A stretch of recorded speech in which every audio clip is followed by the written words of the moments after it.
वाली कुतालम शत तक दे मार्ग निवाणिया दे मान नताणिया दे ताण निउटिया दी ओट नियासना दे आसरे धरिया दी धेर नगत्या दी गत नपत्या दी पत नथाव्या दी थां जुगो जुग अटल सहबे कमाल वाली कुतालम शतर तख्त दे मार्ग धन धन श्री गुरु ग्रंथ साहिब महाराज शब्द अवतार की गोद में बैठी गुरु प्यारी गुरु साध संगत जीओ आओ सब तो पहला रसना नूं करिए पवित्र मेरे दतार पातशाह के हुक्म अनुसार राम गोबिंद चपेंदियां होआ मुख पवित्र आजा सुनिए जिसते सोई भाई मित्र। तो आओ अपना अपनी रसना नूं पवित्र करिए गुरुदेव के चरणों के विच हाजरी लवाइए लवा के हाजरी ते जथे नूं असीस बख्शो आप दे चरणों के विच कुछ कहण दा तहैया कर सकिए प्यार दे नाल आखो इको वार कहण दे वाहिगुरू जी का खालसा वाहिगुरू जी की फतेह। अज आपां धन श्री गुरु नानक देव महाराज दे अवतार पुरब दे विच इकट्ठे होए हां। हजूर पातशाह सारिआं नूं तंदरुस्तियां बख्शे ते ढाडी जथे वल्लों सारी संगत नूं नानक पातशाह दे अवतार पुरब दी लख लख बधाई होवे। गल करते हाँ कि आ दुआबे की धरती के उत्तों तकरीबन तरनतारन साहिब को 10 किलोमीटर दखन आले पासे ते सुल्तानपुर तो तकरीबन इन्ना ही पट्ठे पिंड लागे है। दोहां दे शहरों के विचाले पिंड पट्ठे पिंड ते इत्थे परिवार खतरी रहिंदा बाबे शिवराम का परिवार। बाबे शिवराम ने तपस्या की अकाल पुरख के कोलों पुत्रां का जोड़ा मंगिया। जिस वक्त इस घर 2 पुत्र पैदा हुए बाबा कालू ते बाबा लालू इन्हां दी परवरिश दादी बनारसी ने बड़े चावां दे नाल कीती है। पढ़ लिख के बड़े पुत्र नूं पढ़ाया लिखाया इस योग बनाया कि वह दुनिया की विद्या चंगी तरह जान सके ते यह भी पूरा धर्म कर्म नूं मनण वाला ते यह पूरा खतरी परिवार शास्त्रधारी परिवार है। जिस वक्त पढ़ लिख गया सुपुत्र बड़ा कालू पढ़ लिखिया दुनिया की विद्या की किसी के उत्ते पहुंचा ते इहनूं एक ऑफर आई है भट्टी राजा राजपूत तलवंडी का ਇਹਦੇ ਪਹਿਲਾ ਪਿਓ ਜਿਹੜਾ ਹੈ ਉਹ ਭੱਟੀ ਰਾਜਪੂਤ ਹਿੰਦੂ ਹੈ ਜਿਹਦਾ ਨਾਮ ਰਾਏ ਸਾਹਿਬ ਤੇ ਇਹ ਰਾਏ ਭੱਟੀ ਨੇ ਮੁਸਲਮਾਨ ਧਰਮ ਜਿਹੜਾ ਅਪਣਾਇਆ ਤੇ ਇਹਨੂੰ ਤਕਰੀਬਨ ਇਹਦੇ 20-25-30 ਪਿੰਡਾਂ ਦੀ ਮਲਕੀਅਤ ਮਿਲੀ। ਉਸ ਤੋਂ ਬਾਅਦ ਇਸ ਨੂੰ ਵਧਾਇਆ ਇਸ ਦੇ ਪੁੱਤਰ ਰਾਏ ਬਲਾਰ ਨੇ ਤੇ ਇਸ ਰਾਏ ਬਲਾਰ ਨੇ ਆਪਣੇ ਰਾਜ ਪ੍ਰਬੰਧ ਨੂੰ ਚਲਾਉਣ ਦੀ ਖਾਤਰ ਆਪਣੇ ਕੋਲ ਸੱਦਿਆ ਕਾਲੂ ਨੂੰ ਤੇ ਕਾਲੂ ਨੂੰ ਸੱਦ ਕੇ ਕੋਲ ਆਪਣੇ ਰੱਖਿਆ ਤੇ ਤਕਰੀਬਨ ਆਪਣੇ ਰਾਜ ਦਾ ਮੋਹਰੀ ਬੰਦਾ ਬਣਾਇਆ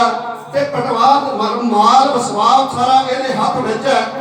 ਜੋ ਕਰਨਾ ਲੈਣਾ ਦੇਣਾ ਹੈ पूरी जमीन का मामला वो पटवारी कालू के हाथ में है। हुण इत्थे रहने मेहता कालू जी की शादी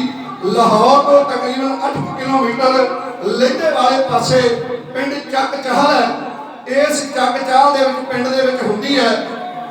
भाई रामा जी ते बीबी भराई जी की सपुत्री माता तृप्ता दे नाल ते इन्हां दा बड़ा भाई है भाई कृष्णा जी ते एक इन्हां दी भैन है माता लखो जी। हुण जिस वक्त शादी हो जाती है मेहता कालू के नाल बाबे शिवराम के घर 15 अप्रैल 1469 ईस्वी 20 विसाख 1526 ईस्वी के दिन बाबे शिवराम के दादी बनारसी देवी के घर पोतरा जन्म लेंदा ते यह भाई रामा जी ते बीबी भराई जी का दोता मामे कृष्णा जी ते मासी लखो का भांजा चाचे लालू का भतीजा कालू का जिगर का टोटा माता तृप्ता दियां नैना का तारा ते बीबी नानकी का भी प्यारा सिख जगत का सतारा अवतार धार के दुनिया के आउंदा बई जिवें तलवंडी दे विच खुशियां मनाईयां जांदियां जिवें तलवंडी दे विच धन श्री गुरु नानक देव महाराज अवतार धार के आउंदे आ उस वेले दी कथा नूं मेरे साथी जोड़ी दे विच भाई तेजा सिंह भानोगी ते जोरा सिंह जी मुल्लापुरी बख्शीर सिंह जी लखपुर वाले है क्यों बयान करदे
ਮੁੱਖ ਪੰਡਤ